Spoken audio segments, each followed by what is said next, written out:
Salbonani ma viewers lama subscribers AVG reality channel igama ngumxolisi isibongo singesakoncube Nthemba lilomvulo omuhle livela kumpela sonto siyazi Nthemba lijabulile lapha belikhona entweni ezinengi ezithile ebelizenza ezihlukeneyo kule video engiyenze last week okukhanya kulabantu abangazange bayi-understand kahle yiyo enzochaza ngayo le lizakhumbula ukuthi last week ngiyenze mina i-video lapho bengikhuluma khona ukuthi kuyabotshwana eSouth Africa kodwa kukhanya kulabanye mhlawumbe abalalela konke kwaba labanye abathe bengalalelanga baphonga ukugijima bakuspreader bathi wonke umuntu usebotshwa ongokuza lapha eSouth Africa babuye bathi even abalama ZEP sebebotshwa abangaka apply ilutho sebe spread yonke lento bayigcwalisa yonke indawo so abantu sebeqala ukumbhalela bembuza ukuthi bagijima sebegcwele everywhere bambuza ukuthi manje sokutheni njengoba sesibotshwa abanye batshele kwathiwa ikhoti sijikisile izinto sithe abantu kababanjwe lo bengaka apply ngoba ama permits are expire and all this stuff yilento emfuna ukuthi ngiqondise ngikubeke kube sobala ukuthi ababotshwayo babotshwa njani kule video besikhuluma ngani njalo yini okufanele abantu bayenze ngingakaqhubekeli phambili ngizathanda ukuthi njengenhlala yenza ngilinxuse ukuthi li-subscribe kuli channel li-like li video libuye liyishare endaweni eziningi ezihlukeneyo ngibonga kakhulu ukuthi leyo engikhuluma ngayo siyenze last week bengiyokugcina last week li-spreadile indawo yonke abantu bayibona ngoba sikhuluma nje iku above 15,000 views okuthi ukuthi abantu basisizile ukuthi bayispread yize abanye abayitholileyo bengasubscribanga yize abanye abayitholileyo bengayibukanga yonke bagcina sebekhuluma izinto ezingekhoyo ukubotshwana lokho bengikhuluma ngakho yikuthi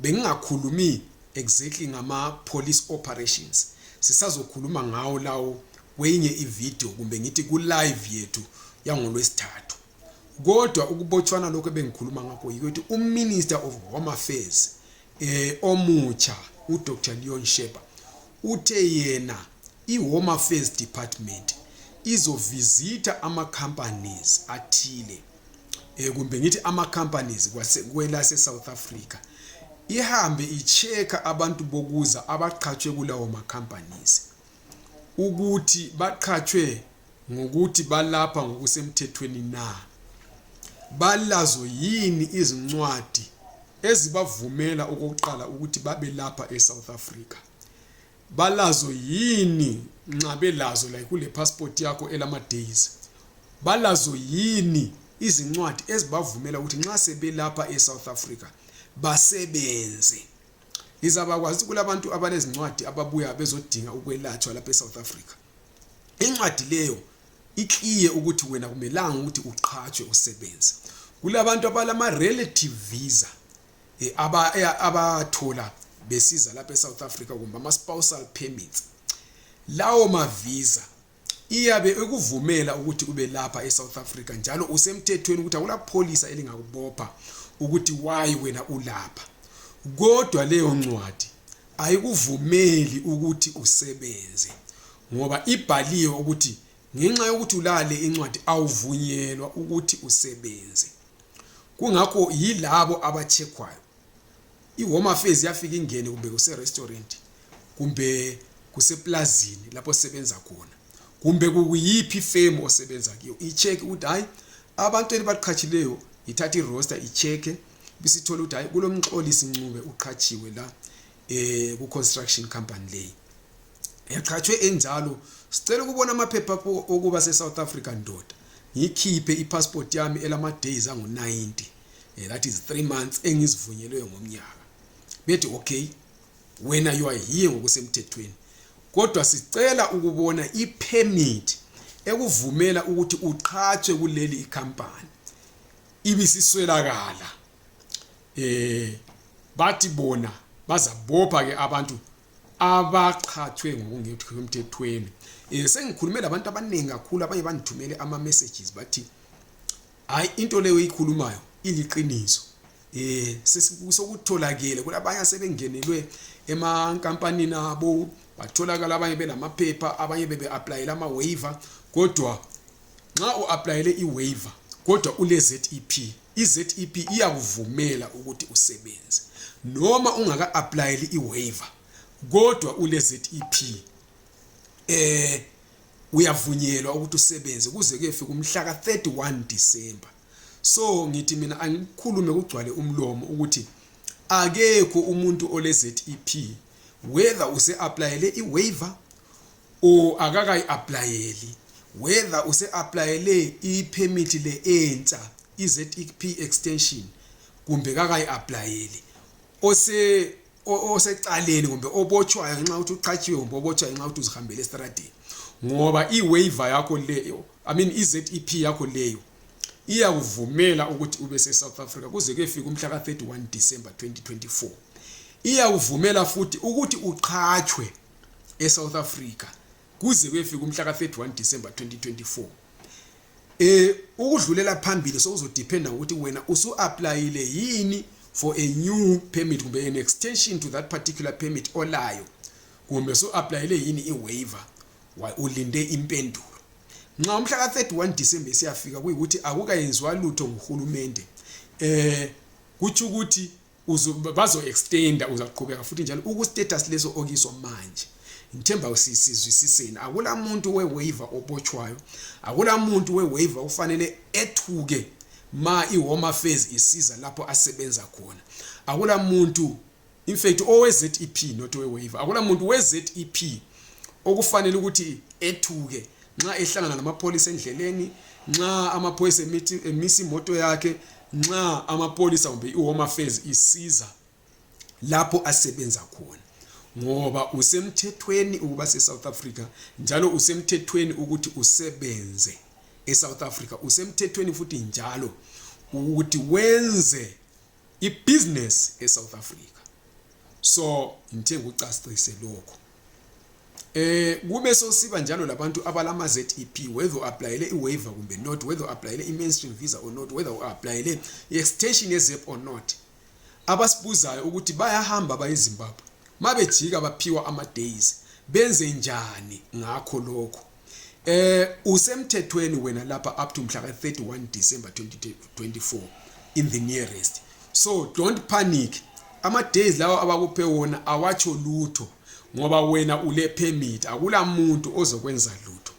Ukhona lapha kuze kufike umhla ka 31 December 2024 ngokusemthethweni kahulumende. So kungabi le ndaba ungazihluphi vele ngokuthi kwakudendeleni eborder. Kube labanye futhi ababuza ukuthi njoba belama ZEP sebe applyele ama waiver bayavunyelwa yini ukuthi babuyele bahambe bayovakatsha eZimbabwe bajike. Ukhululekile ufana lomuntu ole permit ngoba vele ule permit eza expire mhla ka 31 December 2024.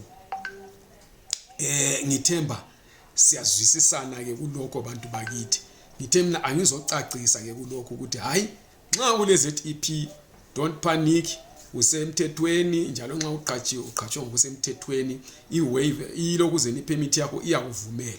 Kube sokusiba njalo lalabana abantu abathi bona ba applyela ama waivers 2 years ago or a year ago or 6 months ago ambakatholi impendulo, bayabuza ukuthi benzeni, baqhubeke ba apply batshintshe yini ba applyele iZEP extension or not. What I'm going to tell you is nxa uvele usu applyele iwaiver, don't confuse the system, don't confuse yourself, don't waste your money at this particular moment. Linda iwaiver yakho iphume kumbe ngithi imphumela yakho yewaiver iphume. Ungayiswela yiko singakhetha khona ukuthi do you appeal kumbe njalo usufuna ukuthi uapply iZEP extension. So okwamanje be patient, ulinde iwaiver, ungabi le ndaba le deadline ngoba uhulumende uyazi ukuthi kulabantu aba-applyela ama waiver abangu 300 sesiseve abangu 20 ukuthi abayi 280 asikayenzi lutho ngabo. So abasoze bakuvalele phandle. All they can do ukuthi bangakunikeza i-extension ba extend i-deadline kumbe ngithi i-moratorium yabantu abalama ZEP. So don't panic, qhubekani lilindile. Nxa ungaka apply lilutho yiko sungakhetha khona ukuthi wena ufuna ukuthi uapply le expire ngoNovember next year mhla ka-28, kumbe ufuna ukuthi uapplyele i-waiver, kumbe ufuna ukuthi uapplyele will apply i-waiver ubuso applyela i-mainstream work visa kumbe business visa kumbe study visa. So lokho sokuphuma kuwe, kodwa ungahlali ungenzanga lutho, yenza something. Bonakala la ushishini usenza something, because this is a long process. Asonto ukuthi wayenza namhlanje kusasa siphumile, kuhlukile njalo ayisini lodwa elibhekelwe kumbe engithi elisevwa ngugovernment wase South Africa. Libanengi kakhulu, banengi abantu abanye abalama ZEP, abanye ngabamabuya kwamanye amazwe. There is a lot lama South African abhiza apply lama ID, apply lama passport, apply lama birth certificates, lento eziningi, abanye bayashada, abanye ba apply lama marriage certificate. So shesha ukwenzela ukuthi wena ungayenzi izinto usugijima. Ngiyabonga kakhulu. Nxa ulombuzo ubuze ku comment section ngaphansi kwale i-video, kumbe ungi WhatsApp ku +27 73 962 3075. Sikhulumisane lapho. Nxa umbuzo wakho kuyikuthi angila impendulo khonapho ngizokutshela ukuthi ngizokudingela impendulo bese ngikutshela. Then kube labantu abathi ama-waiver ama-applications ayavalwa. Avalwanga ama-applications e-waiver. Lingalaleli abantu belitshela into ezingekhoyo la. Manje abantu basa-applya, they are still booking appointments, baya-submit. So ngiyabonga kakhulu, bonakala usenza something ukwenzela ukuthi uqhubeke ulapha ngokusemthethweni. Inkosi libusise. Don't forget to subscribe, like this video and share it.